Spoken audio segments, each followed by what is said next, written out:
Honorable, Mr. Mutahi Kagwe, now that you're going to be the Minister of Agriculture, we know certain challenges exist in that sector. First, Kenya is a net importer of foods that is capable of producing, like edible oil and rice and wheat. We also know the fact that the average age of a farmer is 65.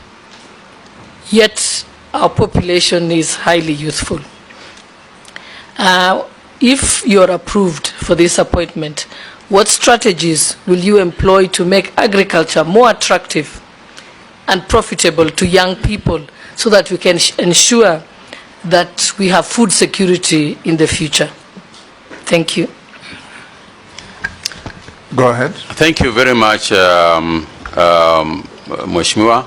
Now, let me just start by the rider that you started with, which is the importance of agriculture in the country.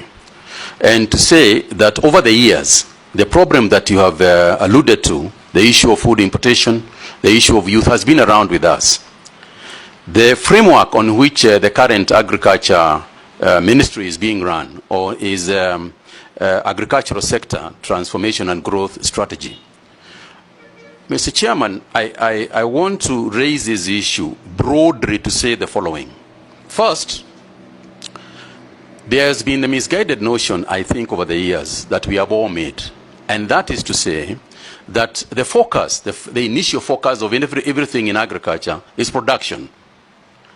Mr. Chairman, what we must refocus on in the ASDGS is coming on for review, because it was structured in 2019 and is coming up for review after 5 years.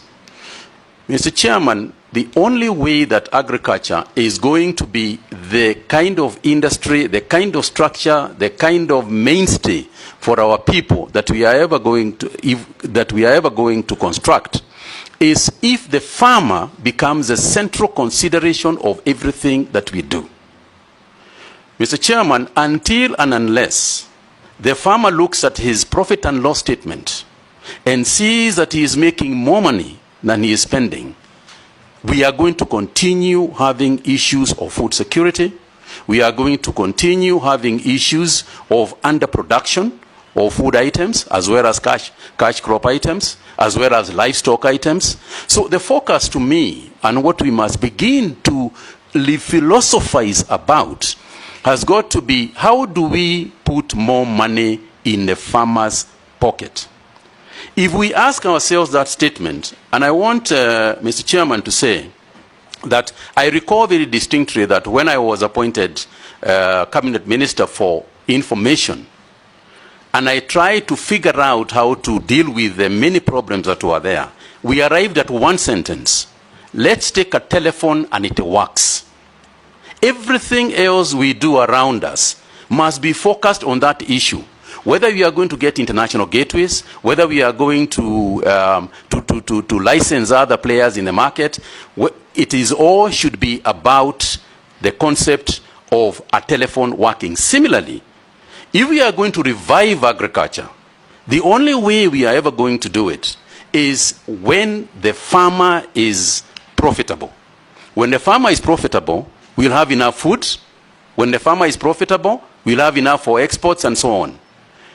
But no matter how many papers we write, no matter how many debates we have, no matter how much discussion we are going to have, unless and until the farmer looks at his balance sheet and says that income equals price times quantity, we are not going to succeed. So for me, therefore, when we look at the sphere, when we look at the entire agricultural space, then things that we do should go to that. You talked about the youth.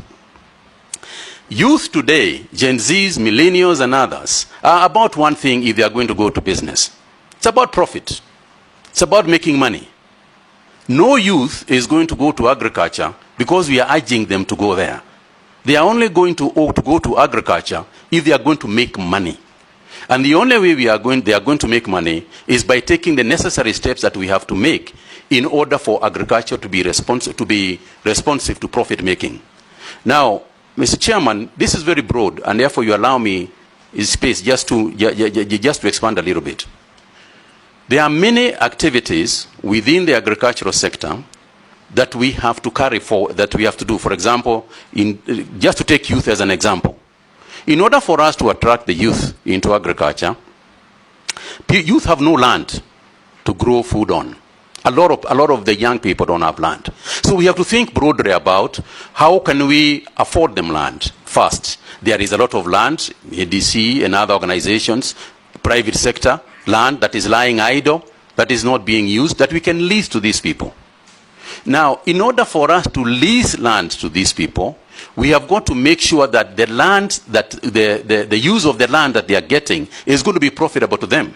Because that's why, in the first place, they are going to go for that idea. How are you going to do that? Our research organizations must ensure that we have done proper soil analysis.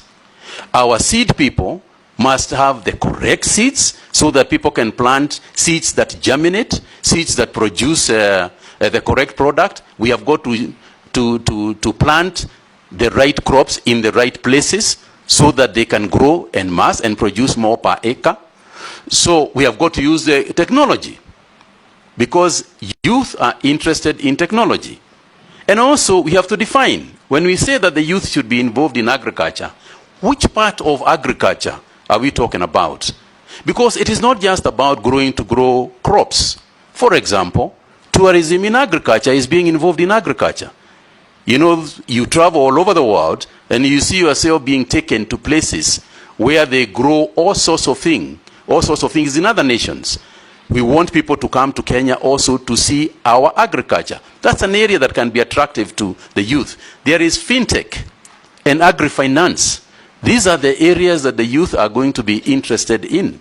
So in a nutshell, Mr. Chairman, the business of agriculture has got to be looked at from a profit and loss in order for us to make it worthwhile and in order for us to revive it. Agriculture for the youth must be made cool. It is too ordinary. It's too boring. Youth are not going to go there the way it is structured today. It's got to be something more exciting that involves technology, that involves new ways of doing things, that involves areas in agriculture that we have not quite spent our time on. Things like hydroponics, aquaponics. These are areas that they are going to look at. The use of technology means that they are going to introduce new things in agriculture that do not currently exist. What does that mean, therefore? It means that the training that we are going to engage in, working together with the ministries of education, we have to look at the training that we are giving the agricultural sector, the agricultural student. What are we training them in? The future of agriculture is going to be in technology. AI, for example, artificial intelligence, is going to play a very crucial role in the future of agriculture. And if that is the case, are we educating our people, our future farmers, enough to deal with that issue? They are doing it elsewhere. If you go across the world, they will be doing that. So the question is whether we are preparing ours to compete with the best in the world. Thank you.